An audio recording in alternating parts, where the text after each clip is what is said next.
Hey everybody, welcome to Jacob's Quest, and today I've just finished watching the first episode of Marvel's What If, the brand new streaming show on Disney Plus. I don't know how many episodes there are going to be. I'll have to look that up, but there's going to be a full spoiler review, so obviously go ahead and watch it, and then come on back. So to start off with, I'm going to go ahead and say this episode was... I don't know if you want to say predictable is the word, but it's exactly what you think it would be.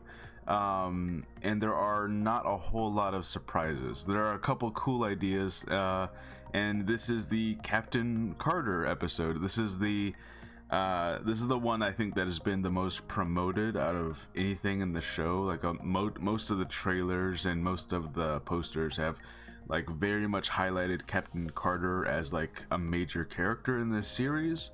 And I think that they did this because this is the one that's gonna like ease the general audiences into the idea of what this is. They tried to make it as clear as possible that like, okay, this is what a multiverse is, this is how like one decision can change everything, and this is how an alternate history is created.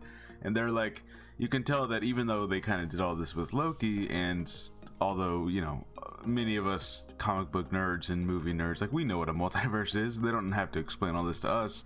You can tell they're trying to make this so that even like grandparents and children can understand what's happening. You know, that they're trying to like try to not make this as confusing as possible. You know, and you know, the thing is that like this Captain Carter episode was like, what if Peggy Carter became the Captain America of this world, or you know, Captain Carter. A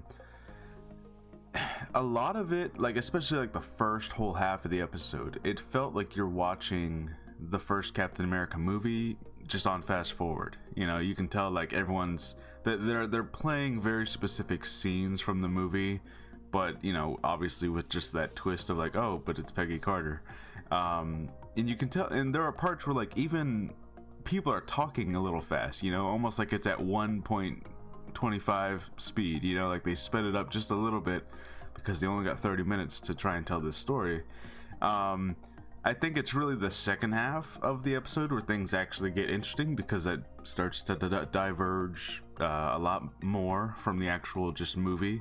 So I think that is something that's, it might actually follow throughout the whole series of this what if thing, because you know, I feel like they're going to end up using a lot of the same audio from the movies, a lot of the exact same scenes, but with a tiny twist, which I don't know, that feels like it might be a drawback for the series, because like, you know, we've all seen the movies a billion times. We don't really need to see the reenactment of certain scenes over and over again.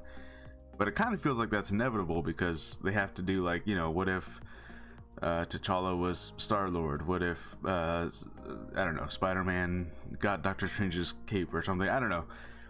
So it does feel like there's going to be large portions of this show that are literally just scene for scene reenactments of the movies, but slightly different, which is not the most interesting thing to do. But like I said, the second half is actually pretty good.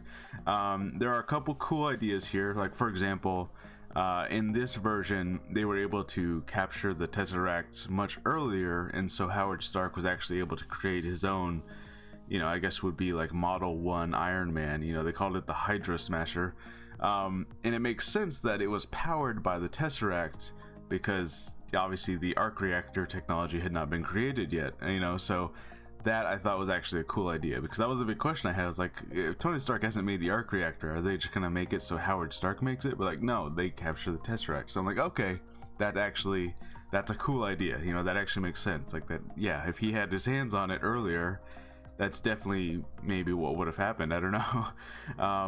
So I thought that was pretty neat, actually.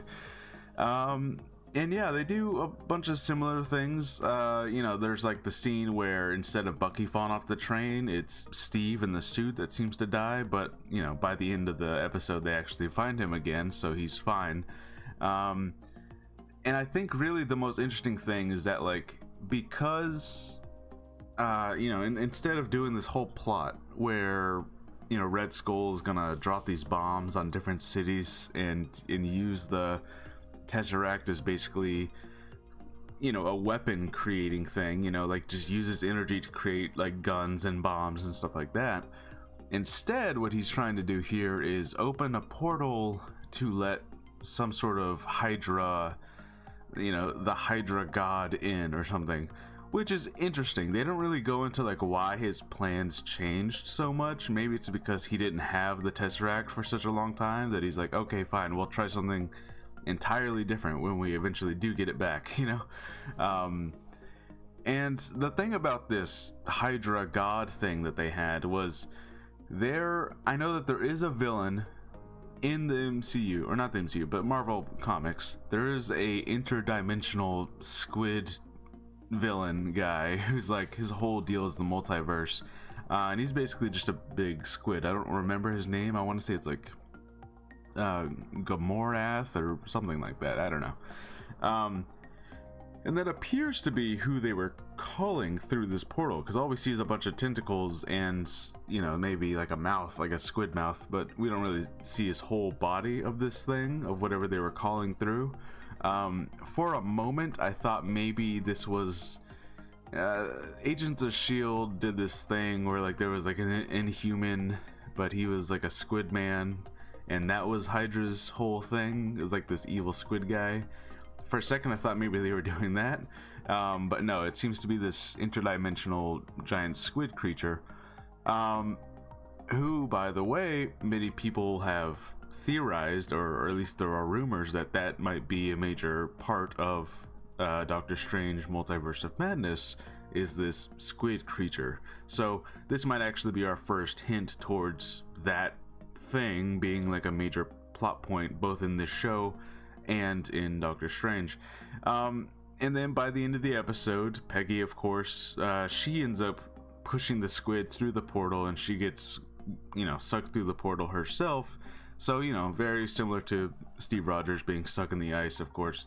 And then when she goes through the portal, Nick Fury's there with Hawkeye, and they're like, oh, the war's been over for 70 years. We won, And that's basically where the episode ends. I did not see an after credits scene at all.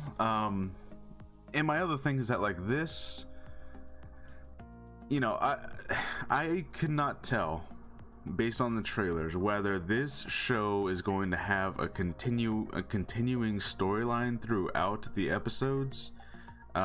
Because I believe, I might be wrong, but I believe we saw Captain Carter in other shows. I think maybe in the Marvel Zombies episode, I think we saw clips of Captain Carter fighting Marvel Zombies. So, yeah, I don't know. This might not be like a one-off. This might be a continuation thing. If I had any real complaints about this, like I said, it's that like the first half of it definitely was like, we're just reenacting the movie, like basically, but with the twist that it's Peggy, and like they're reenacting exact scene for scenes, but they kind of seem like they're fast forwarded a little bit, and it's like, okay, we can kind of skip this a little.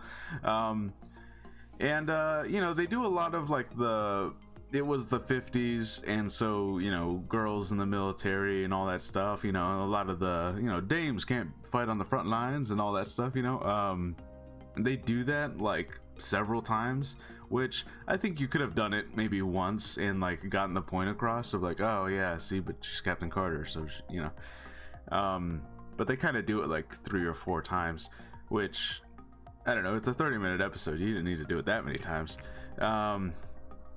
And yeah, otherwise, I mean, it was pretty awesome. Now, I can already tell the internet's gonna be the internet, and Captain Carter does some pretty amazing feats here, like she flips a truck over and stuff like that. And I can already tell you, there's gonna be those people on the internet who are gonna be like, oh, they made Captain Carter stronger than Steve Rogers Captain America. They're doing the feminist agenda and make, I can already see it happening. I can already see that headache showing up. Oh god. Anyways, But otherwise, it was a fine episode. It was a fine episode. It was definitely like an introduction to the idea of a multiverse, which, you know, obviously, you know, me and you listening to this probably don't need, because we know what the multiverse is. We get it. But you can definitely tell this was like, for the children and for the grandparents watching and whoever else, to like grasp the concept further. But otherwise, yeah, I mean, there were some cool ideas, but nothing like super groundbreaking yet. I definitely feel like we're not done with Captain Carter, and she's gonna show up in some of the other episodes. I don't know how interconnected they're gonna be, because, you know, at one point it definitely seemed like these were all gonna be one-off episodes where each episode was like its own multiverse story. But now I'm almost thinking that, like, no, maybe this is actually just one continuation of the same multiverse story, and it's all gonna be connected in its own thing. I don't know. But yeah, otherwise, it was pretty cool. I liked it. A lot of it, you know, it was definitely just it was an introductory to the multiverse thing. And I think that was my thing, is that, like, there's not like a whole lot to like break down here and really like, you know, kind of question about. I'm excited for next week's episode to see what happens. And you know, I don't know which episode that is, actually. I don't know if they've announced specifically which one we're getting next week. But in either case, this was fine. It was a fine episode. It was just very predictable. Like, you know, it's like, what if Peggy Carter became Captain America? You basically already know what's gonna happen. Like, you can imagine the movie going that direction. That's basically what this is. One last thing I thought was a little weird was like the scene where they thought Steve Rogers had died. Bucky Barnes has like almost no reaction to that, you know, like there's like some snow coming down and they're like, oh, we gotta go, but he doesn't have like Steve fell and he might be dead, like no reaction at all, which is kind of crazy, because Steve Rogers had like a Steve Rogers reaction when he thought Bucky died was like, no. So I thought that was like, damn, Bucky, he doesn't seem to care at all. I thought that was a little strange, but otherwise, yeah, it was fun. So yeah, let me know what you guys think. Let me know if you have any theories, or, you know, if you just thought that this episode was just a fine introduction episode, and, you know, maybe next week's will be a little bit more interesting in what it could introduce. Yeah, I'll see you guys next time. Bye.